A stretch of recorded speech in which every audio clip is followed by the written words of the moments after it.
Welcome to another episode of the podcast. My name is Chris, and this is my colleague Phil. And this is the second part of our two-part series on education savings planning.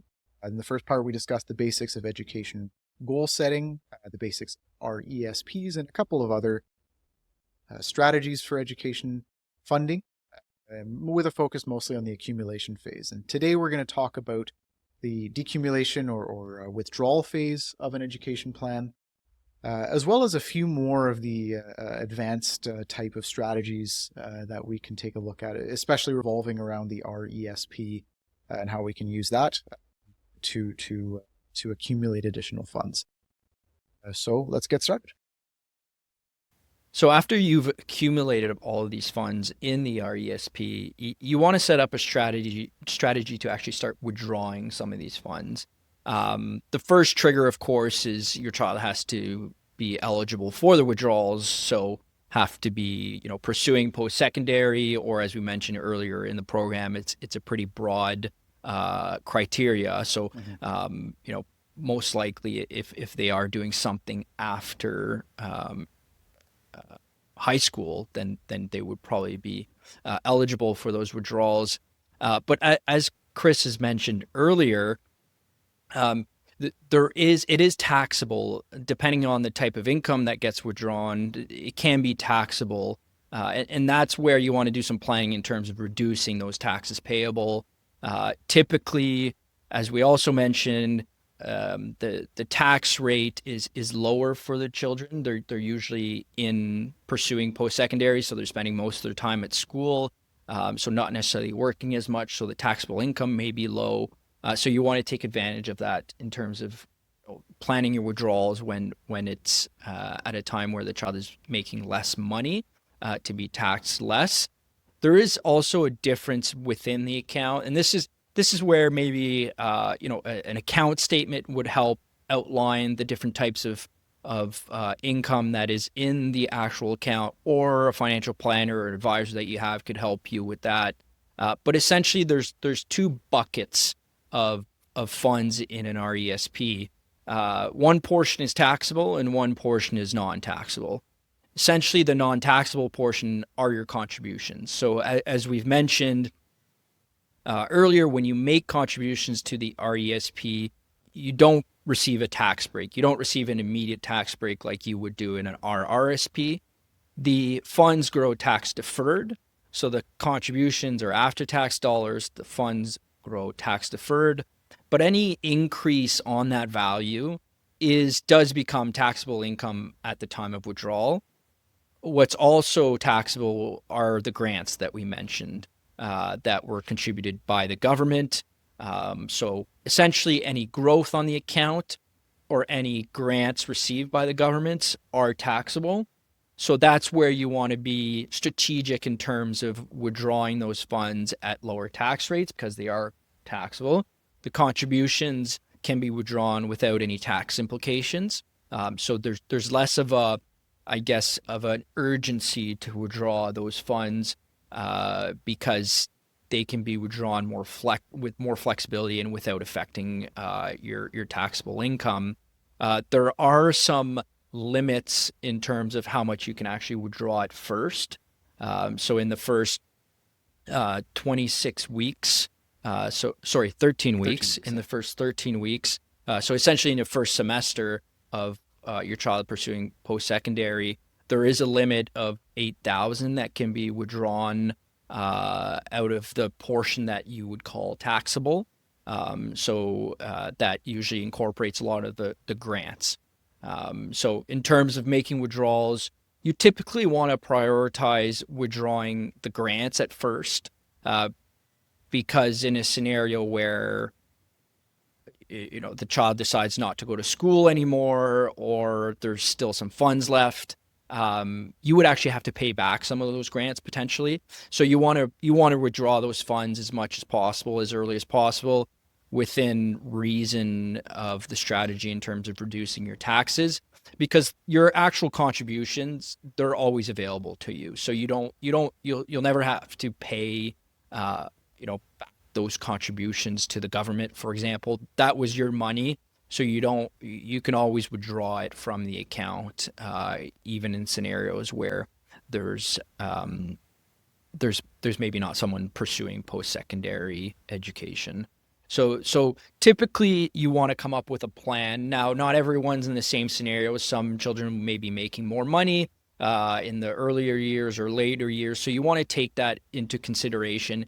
And you typically want to create kind of a 4 to 5 year plan in terms of, beginning those withdrawals and setting it up in a way that you can actually withdraw most of the funds in a tax efficient manner, and to essentially bring that account near zero by the end of the anticipated post-secondary education program.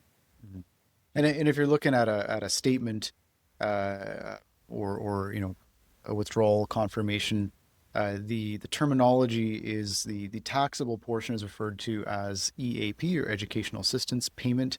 And that consists of a blend of the income or the growth on the investment and the government grants that you've received, and the non-taxable portion, which is just basically a withdrawal of your contributions, is referred to as PSE, or just post-secondary education withdrawals.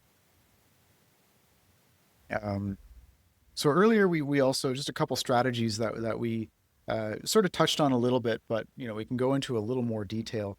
So we did mention that there's a lifetime contribution maximum of $50,000 per beneficiary, and then a lifetime grant maximum from the government of $7,200 per beneficiary, which comes from contributions being matched at 20%, up to a certain limit per year.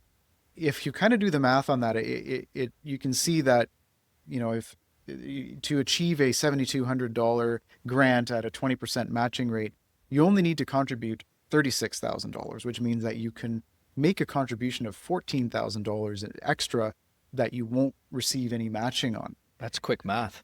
I have it written down. So why would you do that, right? So you have the option of doing that, but you'd only really think about doing something like that if, in most cases, if your TFSA is full, because as we mentioned earlier, the TFSA is a better place to invest if you're not going to get matching, unless your TFSA is full. So, we would look at that as an option to say, okay, if your TFSA is full, maybe if you want to save more than what's in the account already for your child's education, unmatched contributions may still be the right way to go.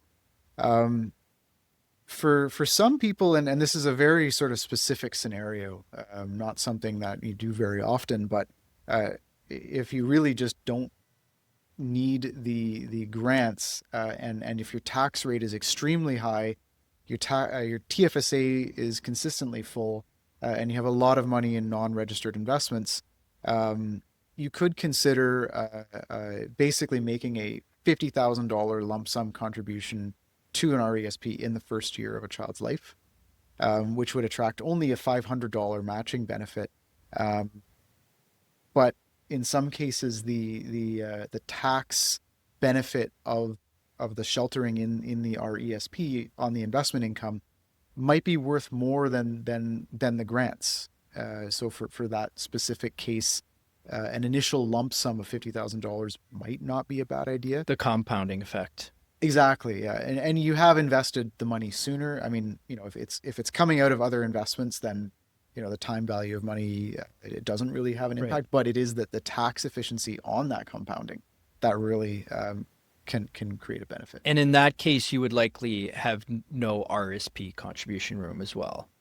Yeah, you probably, if you're in that scenario, right. you're someone who's probably maximized all of your registered account room.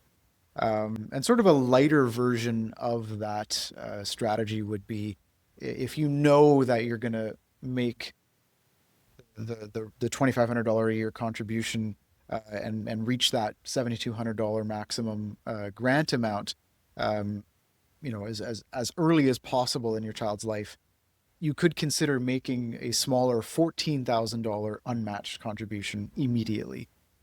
So you're still getting the full CESG grant as you accumulate contributions over time, $2,500 a year, and then you're sort of making that unmatched contribution at the outset, because that basically gives you the most time with that money put into a tax preferred account, so the investments can be tax sheltered effectively.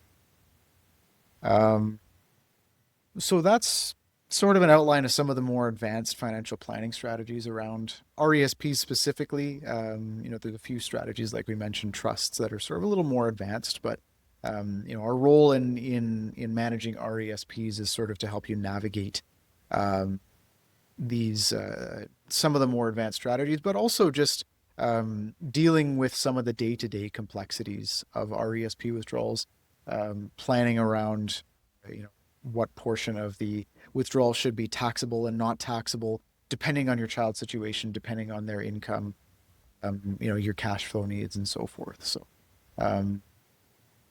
that's pretty much an overview of education savings, and I thank you for tuning into another episode of the podcast, and we hope to see you again soon.